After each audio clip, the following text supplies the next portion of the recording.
Invitada por Adrián Tafoya a estos foros de reflexión a partir de la poesía y lo poético y el feminismo, por supuesto. La pregunta, por supuesto, da lugar en estos paisajes forenses y en tiempos de necropolítica que están auspiciados por una naturalización que no suele darse en todos los ámbitos, sino que está instaurada.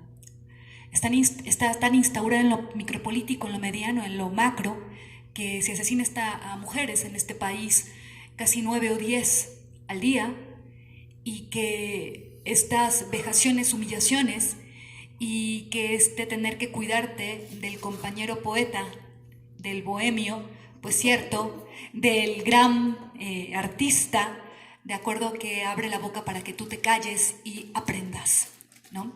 Si hay uno de los espacios o de los ámbitos en donde el punitivismo hacia la mujer es muchísimo más violento, ciertamente es el literario, y dentro del literario ciertamente es el poético, ¿no? Porque es cuestión de iniciados, de unos pocos. Es decir, hay una cuestión no solo falogocéntrica, esto para glosar un poco tu ensayo, en el sentido de que no solo somos sujetos de primer nivel o ciudadanos que merecen serlo, intelectuales por tener pene, desde ese pensamiento, desde esa orilla, sino que tenemos el pene todavía más grande porque somos poetas.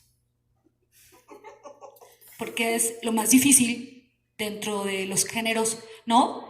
Y es como que el don y el resplandor que tiene el escritor, que ha sido tocado por esa maravilla de la palabra, embebida de metáforas y epifanías, ¿no? En ese sentido, creo que podemos, en este diccionario que escribí junto con la poeta morelense también, Denise Buendía, titulado Vocabulario, empezar a abrir boca en esta participación con lo que descubrí y definí como edito patriarcado. Mi compañera Denise pudo darnos el término, pero en ese instructivo que tengo ahí, que se titula Bella y largamente 25 formas o pasos para ser editada por, ¿no?, editoriales bien en México y entrevistada por periodistas que sí den a conocer tus respuestas, ¿de acuerdo? Que además fue todo un escándalo en las redes sociales. Dio origen ese instructivo a esta definición de lo que llamamos editopatriarcado. Es un conjunto de prejuicios y creencias en torno a la escritura de las mujeres, constructo que supone que la literatura femenina no posee calidad porque es floja, dulzona, poco original, romántica y boba. Por tal razón, las políticas editoriales y la crítica celebran la literatura que no tiene nada que ver desde el feminismo con la rebeldía de las mujeres. Es que escribe muy bien porque no escribe como mujer, sino como hombre, ¿no? Es lo que tienes que aprender y además tus seudónimos en los concursos, ¿no?, tienen un poco más de suerte, entre comillas. Lo he conversado con muchas compañeras poetas, si el seudónimo es verdaderamente neutro o incluso masculino, ¿no? Entonces, lo comentaba con María Baranda, lo comentaba con Obed Alonso, lo comentaba con, ¿no?, Amaranta Caballero, y yo misma he ganado premios nacionales con seudónimos que no son femeninos. Entonces, para destantear a los jurados, ¿no? Y bueno, Dylan y las ballenas de Baranda es un ejemplo. Nadie podía creer que era ella, ¿no? Teniendo ahí su estilo, teniendo ahí su impronta completamente, ¿no?, de toda una trayectoria de esta enorme poeta. ¿Dónde nos lleva esta reflexión? Hacia el término feminazi, que como bien cito a Segato y sigo la línea de Lagarde, voy a terminar también con Coral Herrera, pero me gustaría también después aterrizar un poco con Preciado. ¿Cómo voy siguiendo la trayectoria de este modo? Se habla mucho de los cautiverios de las mujeres, es lo que nos lega la propuesta mexicana lagardista, a partir de las madres, esposas, putas, prostitutas, ahí está Sabines, ¿de acuerdo? Y locas. ¿Qué quiere decir todo esto? El cautiverio en las mujeres, obviamente que son simbólicos, también aquí los tenemos definidos, y en el peor de los casos son concretos. Sor Juana, en un convento, ¿no?, la monja de clausura, que van de lo invisible a lo tangible, tienen que ser instaurados también mediante dispositivos, y ahí está depreciado, obviamente, que son verbales y que están sostenidos por micropolíticas. ¿Qué quiere decir esto? Necesito primero, la existencia del estigma, es decir, de la letra escarlata. Tengo que marcarte para separarte. Porque no se trata solo de separarte, ya no solo por la cuestión, y discuto mucho cuando utilizamos la noción del sexo a partir de lo biológico, obviamente, lo natural, porque defino el sujeto mujer a partir de la falencia, el discurso de la carencia, de lo que está desprovista, ¿no?, físicamente de pene, y después de lo que falogocéntricamente también la seguimos desposeyendo, que es inteligencia y que es la capacidad precisamente de pensar. No dicen nada, pero lo hacen encantadoramente. Cito también lo que acabas de regalarnos con Weil. Vamos a seguir otras líneas a continuación. ¿Cuál? Si en el estigma históricamente fue también simbólico y se fue concretando, tenemos los manicomios, por ejemplo, y tenemos también, siguiendo Foucault, la nave de los locos, en donde el sujeto anómalo, disfórico, el que se sale de la norma, tiene que ser excluido. Vamos, y si estamos muchísimo más lejos, recordemos que en la República Platón corre a los poetas, ¿no? Todo aquello que no pueda ser digno de esta normalidad, porque el poder también históricamente desde la antigüedad puede darse y somete a los individuos a través de esa o mediante esa normalización. Tenemos que volver paisaje el terror, ¿no? O tenemos que volver también paisaje, cosa de todos los días, para que la mirada, y esto es Ayac Valencia, se vuelva necroscópica. ¿Qué quiere decir esto? Que nos acostumbremos a ver los descuartizamientos, las bolsas negras, la miseria moral, la violencia. He ahí también uno de los espíritus fundamentales de la violencia estructural y sistémica. Así es como permea, es esa molecularidad en la violencia que estamos respirando todo el tiempo, que se vuelve plasma y que se incuba en la pupila, en los ojos. ¿Me siguen, verdad? Posteriormente, si la locura es un estigma, vamos ahora en tiempos posmodernos a construir otro. Porque necesitamos dispositivos para mantener el orden heteropatriarcal, heteronormado, que es de suyo sumamente y violento, y necesariamente, me atrevo a decir, violento para permanecer. El patriarcado ha mutado, es relaudet, se ha sofisticado, es en el sentido más mitológico del tiempo, de la mirada, esa cosa no etiológica de la causa, sino anatómica, se vuelve alebrije, se vuelve quimera, le cortas una cabeza y le salen miles. ¿Cómo hacemos, cómo mantenemos a raya a quimera? Es el último libro que se va a publicar de su servidora, que se llama Necroescritura de los días muy vivos, abordo precisamente el fenómeno así. ¿Cómo? Y que tiene que ver precisamente con el narcotráfico incluso, ¿no? Con otras formas, con ese estado dentro del estado, que cortas en un pequeño o gran cartel la cabeza y bueno, brotan otras. Aquí, ¿qué hacemos? Porque las prácticas son, ya dijimos, micro y en lo macro. Venimos a hablar del término feminazi, voy a citar, es muy pequeñita, la definición que nosotras tenemos, ¿por qué? Porque da la fecha de 1990, nos decía muy bien Hortensia, y el nombre del tipo, del culpable, o de los, no, hay que saber de dónde viene, vamos a ponerle nombre y apellido. Feminazi. A las primeras feministas que defendieron sus derechos a ser madres o no, las responsabilizaron de urdir el holocausto moderno.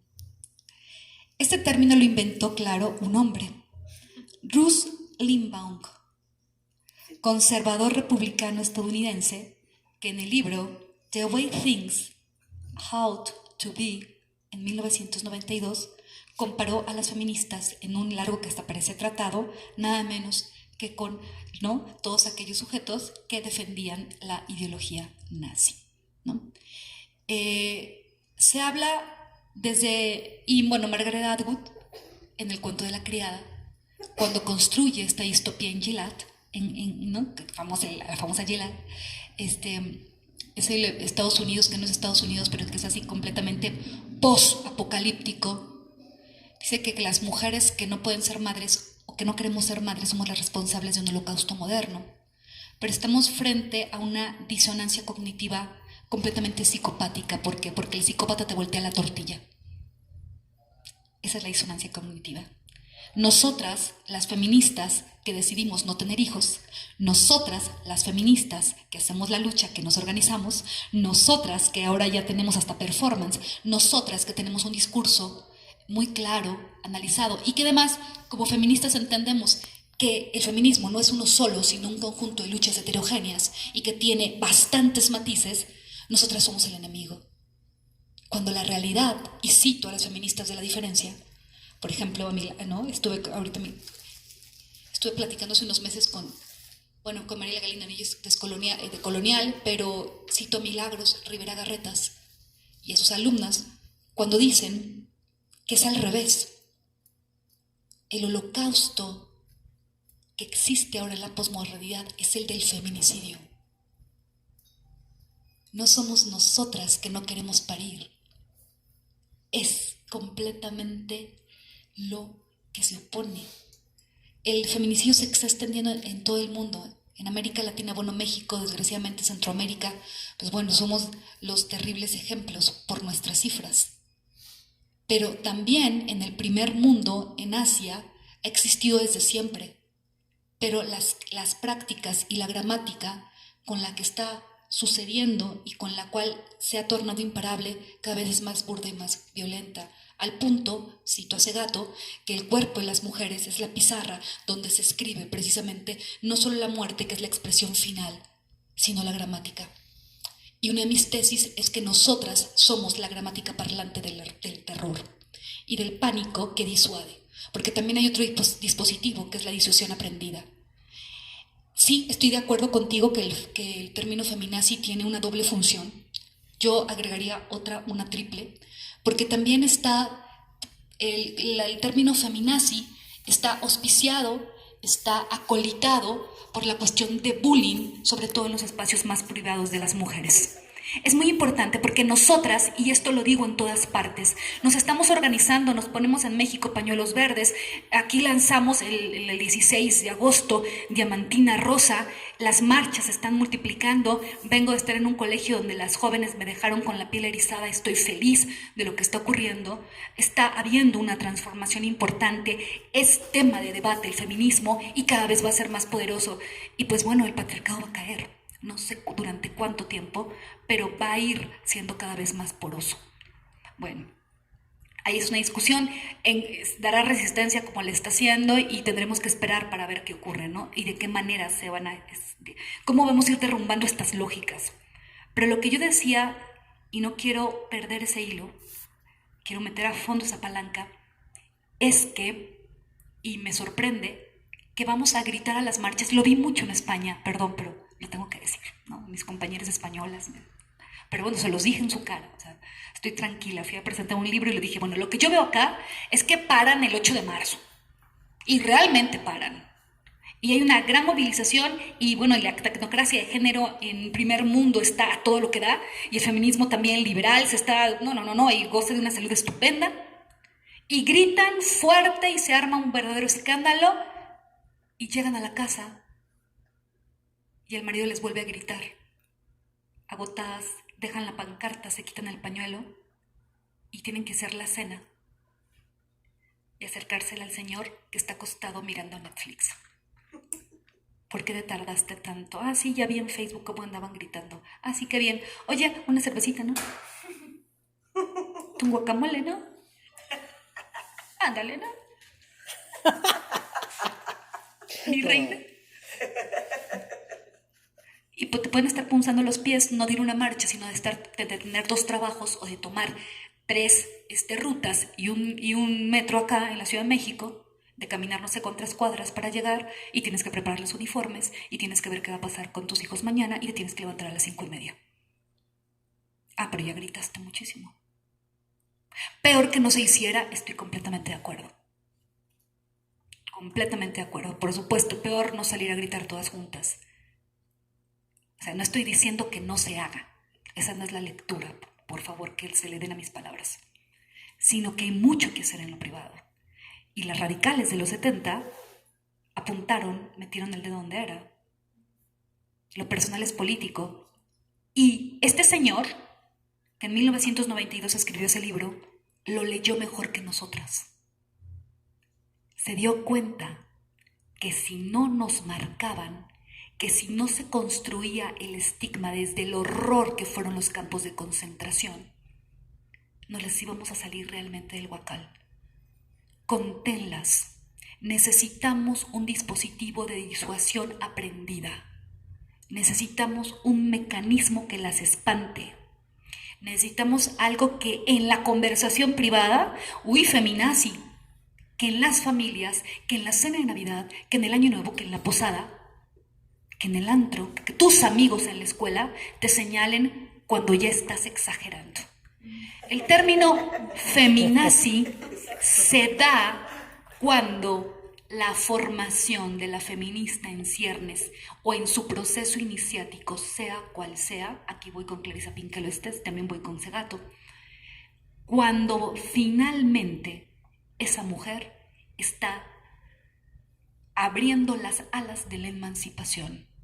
Y para abrir esas alas y empezar con una emancipación cierta, palpable, que se está viendo en la mujer la transformación porque es un proceso iniciático, ya habla diferente, ya se concibe a sí misma de manera diferente y está haciendo cambios en la casa, en la familia, con las amigas, con las hermanas. Ya no solo pasa del discurso al acto, y ahí es cuando viene la palabra feminazi. ¿Cuándo ocurre? Ahí. Lo tenemos muy visto, lo tenemos, bueno, al menos las que hemos estudiado un poco estos procesos emancipatorios e iniciáticos, sabemos cuándo ocurre. Cuando ya el jaloncito, el castigo, el estigma, para que no te me vayas más lejos. La red de cazar mariposas es verbal, ¿no? Va verdaderamente envenenada. Y hincarles el alfiler, mientras más grande, pues mejor. Ponerlas en la pared, ¿no? De eso se trata. Entonces comienza con la palabra feminazi para que, ay, es que ya es mucho ustedes encapuchadas, ya. Entonces, en lo privado, la palabra opera desde la disociación aprendida. En lo público, el espanto, yo salí a marchar este domingo en Cuernavaca, tuve la maravillosa oportunidad de estar haciendo el performance y no hubo quien me dijo no solo feminazi, sino que a mis 40 y tantos, ¿no? Hubo quien me dijo, oye, doctora, sí, como por tu bien, porque me caes bien, ¿no? O sea, doctora, ¿y a poco no le dio pena, doctora, andar con las chavas ahí bailando?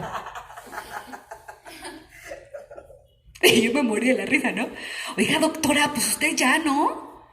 ¿A poco no le dio, no tenía penita todo el mundo ahí grabándola? A ver, ¿a cuántas como usted vio ahí? Luego, pues mira, éramos un montón, toda la banda feminista, éramos un montón, estaba fulana, estaba mengana. No, es que ustedes ya vayan a investigar. No, ya no es ya es pa jóvenes, ¿no? Ya váyanse a investigar, ¿no? Sus poemas, doctora, váyase a escribir poesía, fíjate, váyase a escribir poesía a su casa. Si usted es buena poeta, Alma Carla, váyase a escribir poemas a su casa. Mi pregunta es, para ir cerrando mi participación, ¿no será otra forma, un poco más linda, educada, ¿no? Socarrona, light, de también decir que me estoy volviendo una feminazi o que lo soy ante sus ojos? Acabo de escuchar una última conferencia con Marcela Lagarde que me dijo algo muy simple, sencillo, bueno, más bien lo dijo de manera sencilla, no es simple, todo lo contrario. Todo lo contrario, es verdaderamente complejo. Bueno, es que así como las feministas nos ponemos las gafas moradas, el color aquí, por eso me gusta el terciopelo, nuestro terciopelo es así, como, así que estoy sentada donde es, donde tiene que serle que la... Nosotras nos ponemos las gafas violetas, decía, y ya vemos el mundo muy diferente. Pero hay de gradaciones a gradaciones de esas gafas, según también como hay de feminismos a feminismos o de prácticas a prácticas. ¿De acuerdo? Más allá de lo teórico, a mí me interesan las prácticas. Pero nosotras los tenemos y pensemos mucho, hay un ombliguismo feminista que es delicioso estar entre nosotras, conversar entre nosotras, salir a marchar entre nosotras, mirar lo diversas que somos, cómo gritamos, cómo... Sin embargo, el movimiento, y ahí estoy consciente, ahí jalo de Preciado y de Judy Butler, ya no basta con nosotras. Y eso también vengo a decirlo. Ya no basta con nosotras. Butler Dixit. Díganle ustedes a los hombres, a sus amigos, a sus hombres que ya no violen, que ya no maten, que ya no sean misóginos, que prescindan del lenguaje. Hablen entre ustedes, deconstruyan activamente. Pero y el meme, lo sintetizo en el meme, que es butleriano, el meme. ¿Sabes? El meme es butleriano, ¿en qué sentido? 2 puntos. Menos amiga, date cuenta. Y más, ¿no? Y más, amigo, no te pases de cabrón. Es Judy Butler. Preciado, que hace el cambio de género, ¿no? Que se toma y que escribe, bueno, ¿no? Es esta cosa manifiesto yonking, ¿no? Maravilloso, que se toma toda la testosterona, para convertirse en hombre, que hace el juicio del cambio de nombre y que va frontera tras frontera en todo el mundo ya con un pasaporte como hombre. De Beatriz Preciado pasa, ¿no? A Paul B. Preciado, cuenta en un apartamento en Neurano el libro que publicó este año, que son todas las crónicas que escribía, ¿no? en la Nación. Cuenta algo interesantísimo. Ya vivo como hombre. No, y lo vemos en sus últimos videos y conferencias, ya está, ¿no? Dice, nada más no me sale la manzana de Adán porque, bueno, ya el vello, la voz se le fue engrosando, bla, bla, pasó el proceso años. Dice, pero lo que más extraño, le hicieron la pregunta en un foro como estos. ¿Qué es lo que más te incomoda, lo que más extrañas de tu vida como mujer o qué es lo más distinto en las prácticas? Dice, ok, lo que más, siendo irónico, totalmente, ¿no? Así con el humor negro que tiene él, es extraño la opresión. Es tan fácil. Nadie te dice feminazi. Nadie está hipervigilándote. Nadie está diariamente, continuamente, habituadamente menospreciándote. Y más que la opresión, señala ¿no? y matiza, extraño aquello de estar alerta frente al odio. La cultura es misógina. No hay nada más, pero más diciente y sintomático que el lenguaje. Y cuando yo digo feminazi y marco desde ahí, pues ya no te puedo quemar como a finales, bueno, en Edad Media y principios del Renacimiento. Pero sí puedo hablar mal de ti y puedo prenderte fuego cara a cara. Feminazi, ahí va la antorcha, ¿no? Gracias.